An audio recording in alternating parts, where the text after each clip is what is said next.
There is not one murderer but 3 accomplices, who all use the same scenario.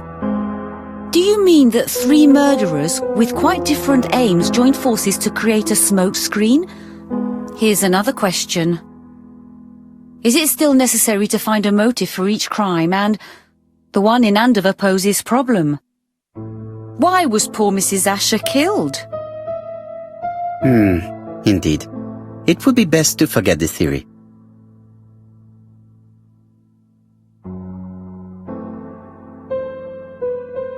Just one murder was of benefit to the murderer, the others were just diversions. On reflection, there is only one conclusion.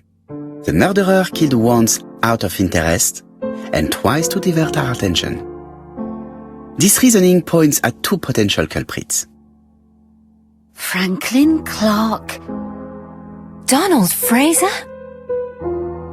Yes, mademoiselle, that's good thinking. Mr. Fraser may have killed Betty out of jealousy. Mr. Clark may have killed his brother in order to inherit his large fortune. Both have a motive. But Donald did not have access to Dr. Clark's records. Please allow me to disagree with you, mademoiselle.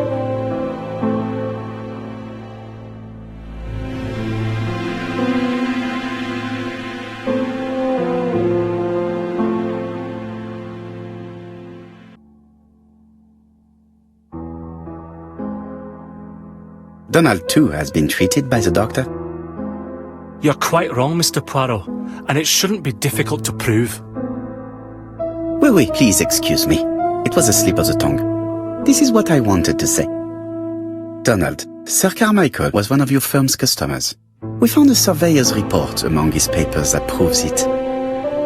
It doesn't prove that I went to Comeside. You could have done it. And you may have used the opportunity to take a look at Sir Carmichael's records. You think I'm guilty? You or Mr. Franklin Clark?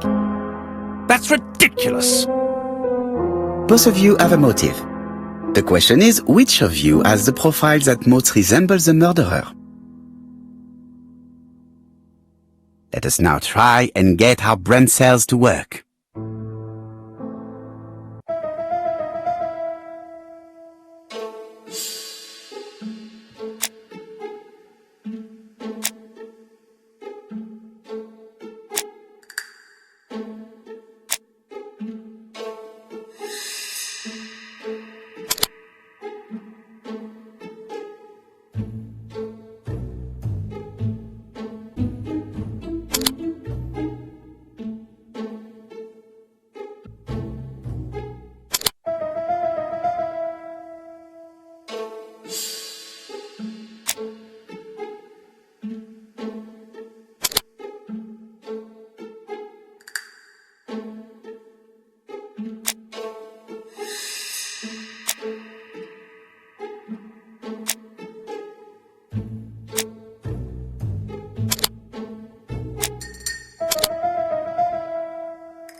Ladies and gentlemen, Donald may share many character traits with the murderer, but he does not have his cold indifference. He has a temper.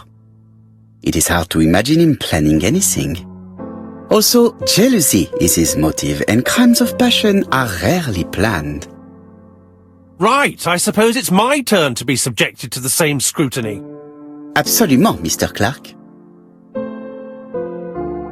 Let us now try and get our brain cells to work.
As you have all seen, there is a disturbing similarity between Mr. Clark's profile and that of the killer. In actual fact, it is exactly the same. Mr. Poirot, your psychological studies are interesting, but your conclusions do not add up. Why would I have wished my brother's death? The inheritance is lawfully mine. I just have to wait. No, you had to act quickly.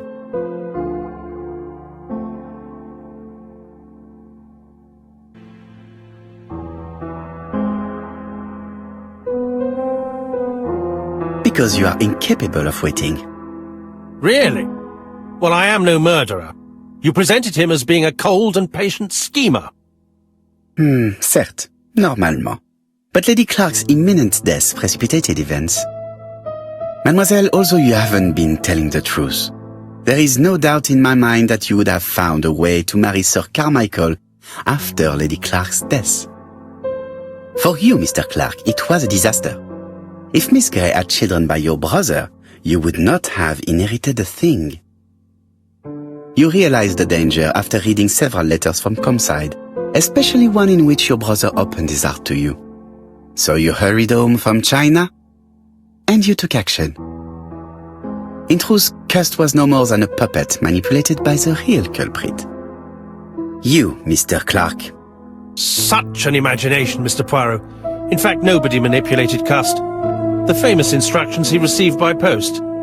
He wrote them on the typewriter. We know that for sure.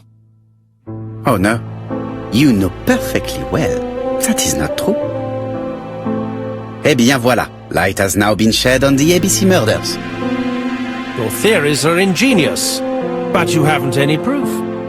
One point to him. For the moment, I have no material proof. Either I admit to it, or I bluff.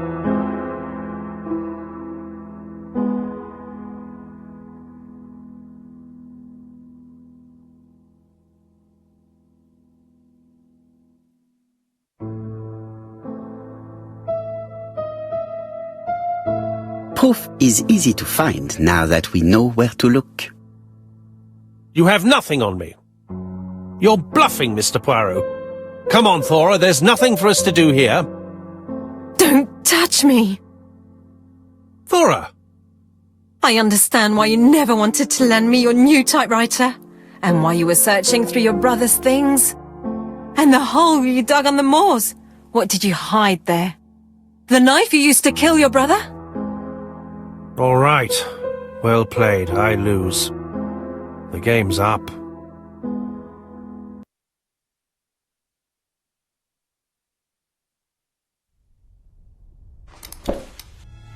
Don't come near me! I'll never let you take me, Mr. Poirot!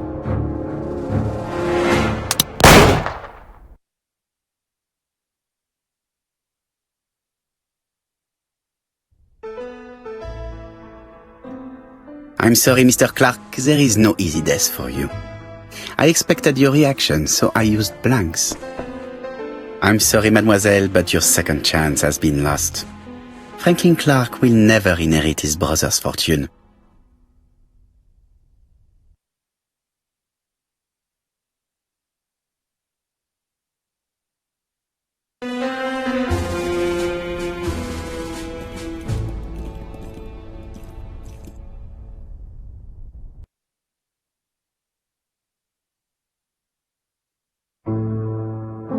Disappointed at having missed the chance to become Lady Clark, Thora Grey left England.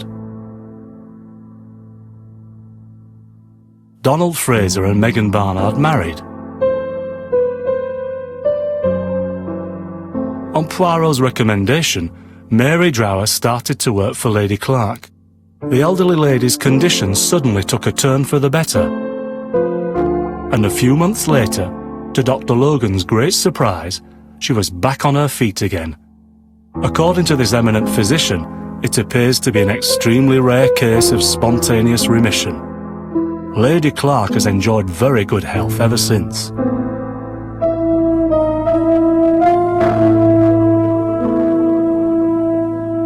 Journal of an Innocent, the incredible story of ABC. As for A.B. Cust, after being advised by Poirot, he made a great deal of money. by selling his story to the press.